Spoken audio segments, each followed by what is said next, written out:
салом дӯстон, то споридани ҷоизаи олитарин барои бозингарони алоҳида яъне тубитилои як ҳафтаи дигар боқӣ мондааст. Ин ҷоизаро маҷаллаи Friends Football тақдим мекунад. Ҳамчунин FIFA барои беҳтаринҳо The Best меспорад. ғайр аз ин маҷаллаҳои дигар низ беҳтаринҳоро муайян мекунанд. Рӯзи гузашта маҷаллаи маъруфи Tutasport беҳтарин футболбози соли 2021-ро эълон кард. Дар номинатсияи бозингари беҳтарини ҷавон Педри аз Барселона ғолибият ба даст овард ки мо дар ин бора дар канали Барс натиҷа гап мезанем ва андешаҳои худро баён медорем. Агар ҷолиб бошад ба он канали мо ҳам сар занед. ҳоло ман дар ин ҷо охирин хабарҳои ҷолибро барои шумо пешниҳод мекунам.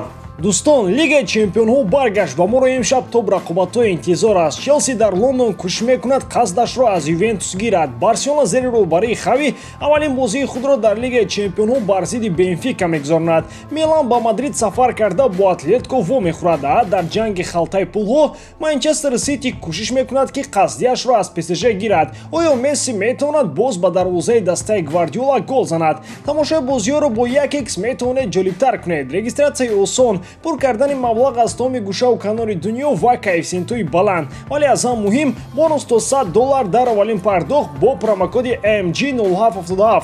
Ҳамаи маълумото дар комментария. Ба ҳама муваффақият. аз рӯи фарзия маҷаллаи Tutasport беҳтарин бозингар Роберт Левандовски шуд. беҳтарин бозингару ҳайати ҳакамон ки аз собиқ футболбозони саршиноси Оланд таркиб ёфта буд маълум намуданд. Дар байни онҳо собиқ футболбозоне мисли Андрей Шевченко, Лотар Матеус, Христос Стойкович, Эмилио Бутрагенио, Павел Недвед, Лука Тони, Самуэл Этоо, Александро Коста Курта, Эдвин Ван дер Сар, Хуан Себастьян Верон рӯи кошта қарор доштанд. ҳакамон дар зинаи дуввум Жоржино ва дар мақоми сеюм Мессиро монданд. наздик шудани маросими споридани ҷоизаи туби тилло гирифтани чунин ҷоиза аҳамияти хоса дорад. ҳарчанд овоздиҳи кайҳост ки анҷом ёфта бошадам, чунин ҷоизаҳо дили чандин мухлисро боз метавонад ба тарафи ҳамлагари мунтахаби Полша кашад. имсол ҳар нафаре ки туби тиллоро нагирад норозиҳо бисёр хоҳанд буд. тарафдорони Левандовски вақтҳои охири якбора зиёд шуданд. мухлисони Месси ин ҳолатро чунин шарҳ медиҳанд. имсол Роналдо аз туби тилло фарсахҳо дур аст. кулли тарафдоронаш хуб медонанд ки ӯ ба ҳеҷ роҳ ҷоизаро намегирад ва барои ҳамин ҳамаашон ба тарафи Левандовски гузаштанд. тарафдорони Левандовски бошанд ишора мекунанд ки додани туби тилло ба Левандовски барои соли 2021 аз рӯи адолат хоҳад буд. атрофи натиҷаҳои Месси байни ҷомеаи футболӣ суоле ба миён меояд. ӯ қисми аввали соли 2021-ро дар сатҳи олитарин гузаронд, аммо дар шашмоҳаи дуввуми соли милодӣ дастовардҳои хеле заиф дорад. ҳарчанд бозиаш зебо бошад, футбол ғайр аз зебогӣ боз натиҷаро талаб мекунад. агар танҳо барои зебогӣ ҷоиза медоданд, Роналдино то анҷоми карьераш бояд ҳамеша ҷоизаро мегирифт. аз рӯи фарзияи Tutasport нимҳиматгари Челси Жоржино ҷои дуввумро гирифт. яъне ин маҷалла ва ҳайати ҳакамон Жоржиноро беҳтар аз Месси мешумурданд. шояд ин ҷо итолиёвӣ будани маҷалла нақши худро дошт. собиқ ҳамлагари дастаи Арсенал Пол Мерсон дар бораи Криштиану Роналдо ва трансфераш ба МЮ ибрози андеша кард. ба назари ӯ омадани Роналдо ба сафи манчестериҳо на ба нафъи ин тим балки бар зарари он шуд.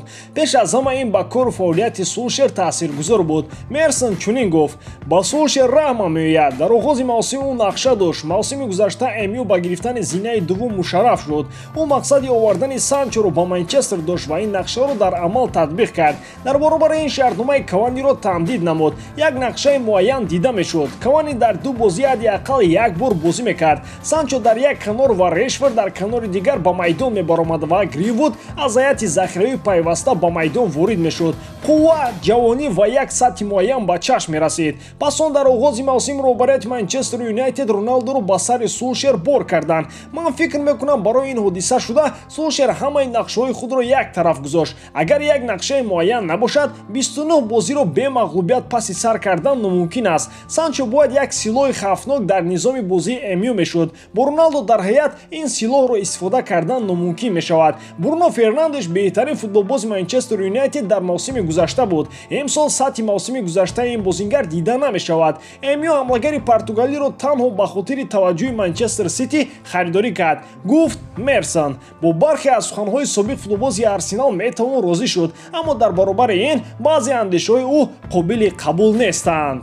бо чанд далел кӯшиш мекунем то ин гуфтаҳоямонро тасдиқ кунем. Якум, агар Сулшер аз ҷиҳати тактикӣ мураббии беҳтарин мебуд, пас чаро дар рафти як мавсим мухлисони даста ҳадиақал ду маротиба талаби барканор кардани ӯро карданд? Он вақт Роналдо набуд ку? Дуввум, тасаввур кунед, агар айни ҳол Криштиану дар ҳайати МЮ набошад, ки гол мезанад? Санчо баъд аз омаданаш на гол дораду на асист. Решфорд дар марҳилаи гузариш аз сатҳи бозингари хуб ба футболбози сатҳи олӣ қарор дорад. Кавани бо дар назардошти ҳолати физикиаш наметавонад 90 дақиқа дар майдон бошад. Марсиал оҳиста-оҳиста ба гӯшаи фаромӯшӣ рафт. Лингар ба чӣ қодир буда метавонад? Ба ин суол зери роҳбарии Сулшер мо посух пайдо накардем ва аммо андешаи он ки Роналдо танҳо ғами омори худро мехӯрад дуруст менамояд. Гап ҳатто сари иштирок кардану накарданаш дар прессинг намеравад. моҷарои асосӣ инҷост ки мисол агар Фернандеш ба Решфорд пас диҳад, ӯ меҳнат карда чанд метри дигар тӯбро ба пеш мебарад, вале агар пас ба Роналдо равон шавад, ӯ темпи ҳуҷумро бо амалҳои ноҷӯяш мекушад. МЮ дар ҷустуҷӯи сармураббии нав аст. Роҳбарияти Манчестер Юнайтед ба ҳангоми интихоби мураббии нав бояд будани Криштиану бар ин футболбозро дар ҳаят ба инобат гирад. шумо дар ин бора чӣ мегӯед дӯстон? Дастаи Баварияи кишвари Олмон омодааст барои харидории футболбози ҷавони Барселона рекорди трансферии худро бишканад. Гап сари Педри меравад. Бояд донест ки футболбози 18-сола расман беҳтарин футболбози ҷавон эътироф шуд. ҷоизаи Голден Бой ки ба футболбозони тоз 21-сола дода мешавад, насиби Педри шуд. қаблан Бавария Люка Эрнандесро аз Атлетико бо нархи 80 миллион евро харидорӣ карда буд. Дастаи шаҳри Мюнхен омодааст ки музди маоши Педриро баланд бардорад. гуфта мешавад ки дар Бавария ӯ 4 маротиба бештар дар қиёс бо Барса ба даст хоҳад овард. طبق خبرها میونخنی‌ها تابستان سال 2022 نخستین کوشش‌های خود را برای انجام دادن این ترانسفر خواهند کرد. اما گپ سر آن می‌رود که سرمربی نوی دسته بارسلونا خوی بازیگران را مثل پدری معقول می‌داند. اصول بازی پدری با پورگی خوی را قناعتمند می‌کند. بازیگر 18 ساله در عنوان جوانیش ثابت کرد که می‌تواند در سطح بلندترین باشد. بازی او در بارسا، منتخب اسپانیا و تیم المپیک اسپانیا تصدیق این گفته‌هایند. موسم گذشته از بین تمام فوتبالبازان топ 5 чемпионатҳои муқтадири аврупоӣ Педри аз рӯи миқдори бозиҳо рекордро ба номаш муҳр зад. Ин албатта аз як ҷиҳат меҳнатдӯстии ӯро агар нишон диҳад, аз тарафи дигар футболбози 18 сола имсол осебҳои зиёд гирифта истодааст. Ин рабт дорад маҳз ба ҳамон шумораи зиёди бозиҳо.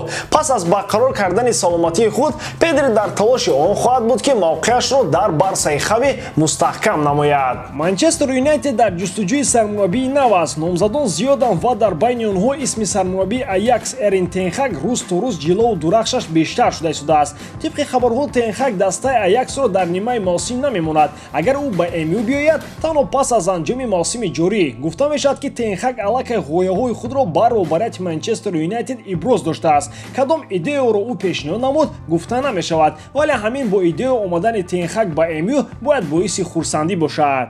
На бо маблағ, на барои дарси адаб додани футболбозон, на ҷангу ҷидол, балки бо идеяҳо. Дербоз мутахассиси бо ғояҳои олии футболӣ ба қисмати сурхи Манчестер наомада буд. Фалсафаи Маурино дигар ба футбол чизе дода наметавонист. Сулшер пеш аз ҳама менеҷер буд, лек ҳамчун мураббӣ ноком шуд. Ягона нафаре ки баъд аз Фергюсон қолаби муайяни бозиро дар Манчестер Юнайтед овард, ин Луи ван Гал мебошад. Ӯ ҳатто ишора намуд ки барои ба натиҷаҳо расидан дастаро лозим аст то ба ӯ 3 сол вақт диҳад. аммо даста танҳо пас аз 2 соли фаъолияти мутахассиси нидерландӣ ӯро аз вазифа барканор карданд. Ба ҳамин таом дӯстон, бовар дорам ки ҷодкории ман ба шумо писанд меояд. лайк, комментария ва дар канал обнажданро аз ёд набароред. Бо шумо буд мисли ҳар вақта Муҳаммад Гаиров. Хай дар паноҳи Аллоҳ.